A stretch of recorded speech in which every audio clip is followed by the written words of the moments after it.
Nora, আমি mutually divorce চাই।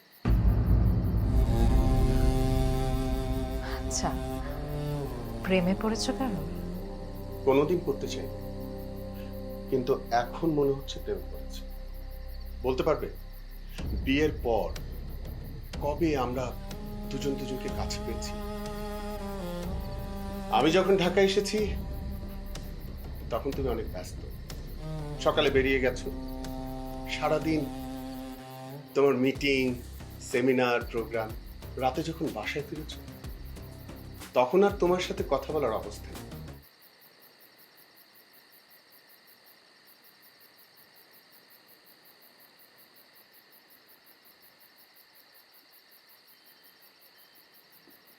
তোমার সাথে আমার কিছু কথা ছিল। আমার সাথে কথা? কি কথা বলো? আসলে সেদিন তোমার ফোনে আমার চোখ পড়ল। হঠাৎ করে দেখলাম কয়েকটা এসএমএস এসেছে। আমি দেখতে চাইনি, কিন্তু হয়ে গেছে আর কি। আমাকে কি বলবে ব্যাপারটা কি? আমিও ভাবছিলাম এটা নিয়ে তোমার সাথে কথা বলতে, কিন্তু সুযোগ হয়ে ওঠেনি। যাই হোক, আমি সত্যি একটা সম্পর্কে আছি। মানে? আমি অনেক চেষ্টা করেছি তোমার সাথে থাকতে। আসলে আমাদের দুজনের ভেতর ওই ব্যাপারটাই একেবারে নেই। শুধুমাত্র দুটো মানুষ একটি ঘরের ভেতর ভালো থাকার অভিনয় করা। কি লাভ এই রিলেশন রেখে? তার চেয়ে ছেড়ে দেওয়াই ভালো। নোরা, আমি মিউচুয়ালি ডিভোর্স চাই।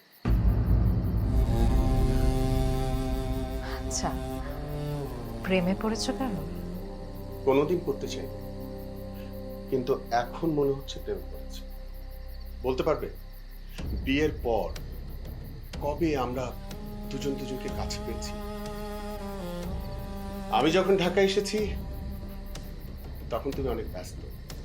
সকালে বেরিয়ে গেছো, সারাদিন তোমার মিটিং, সেমিনার, প্রোগ্রাম। রাতে যখন বাসায় ফিরেছ তখন আর তোমার সাথে কথা বলার অবস্থা নেই।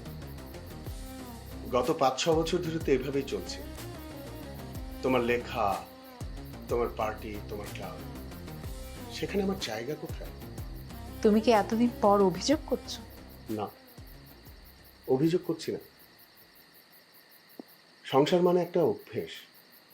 আমি শুধুমাত্র এই অভ্যেসটা থেকে বের হতে চাই। বলতে পারো নোরা,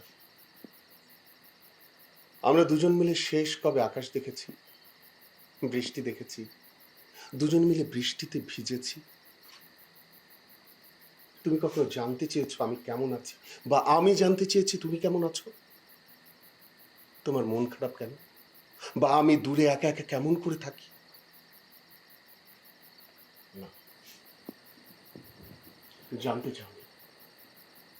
জানো, দিন শেষে না একটা মানুষ লাগে, স্পর্শ লাগে। প্রত্যেকটা সম্পর্কেই একটা রেসপেক্ট, অ্যাডজাস্টমেন্ট, সব সব লাগে। আসলে সম্মান না থাকলে, ভালোবাসা না থাকলে সে সংসারে অভিনয় করে কোনো